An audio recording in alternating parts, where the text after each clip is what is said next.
What's up, guys? If you're new here, my name is Serge. To all my reoccurring viewers, thank you so much for all the support. So let's go ahead and jump into the topic of this video. There's a question that I get asked a lot, and it's how I got into assisted living and how you guys can use the same method to really get into real estate and to get into assisted living.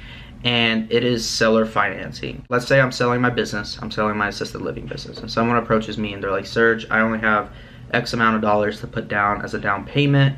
Would you be willing to take it? And if you are willing to take it, what are the terms that you can agree on a monthly basis for us to pay you with interest, if that's something that I would be interested in, to get me paid off and for the business to be theirs.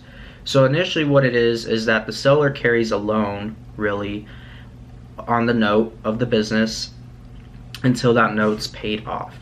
And so that helps because that helps the seller and the buyer, because the seller can do either a principal only or an interest only term, or both.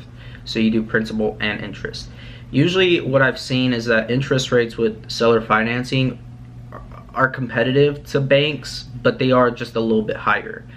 And usually they're like 6 to 10%.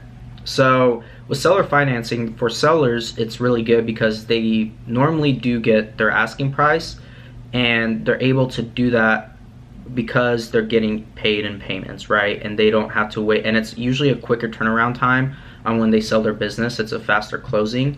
So and you get a bigger pool of buyers, right? You get a lot more buyers that are interested, because not everybody has a cash amount for your asking price. You don't always have cash buyers. So therefore it's easier to get a buyer in if you're trying to get rid of your, or try to get rid of your business or to sell your business off. Usually seller financing is a good way to go. And so for buyers, for instance, say you're wanting to buy a business, right? If you could come to terms with the owner of an assisted living facility or even just real estate and say, hey, I can't get qualified at the bank because either your credit score is not good or you just don't have the amount of down payment that they're requesting or requiring. So usually you can work out a deal with the owner, and that will give you a better shot of getting into a business easier and quicker, and that business is eventually yours after you pay the note off and you pay your loan off to the owner or to the seller.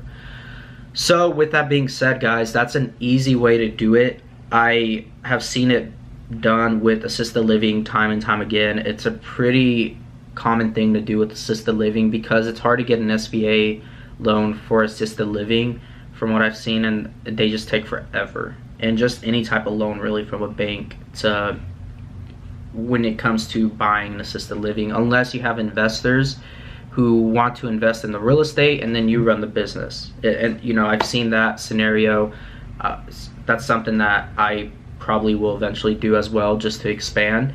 So there you go, guys. Hopefully that gives you guys some insight on how to get an assisted living or just even more real estate. If you guys liked what you guys saw in this video and you guys liked the advice that I gave you, go ahead, do me a huge favor, hit that like button, and also smash that subscribe button if you haven't yet.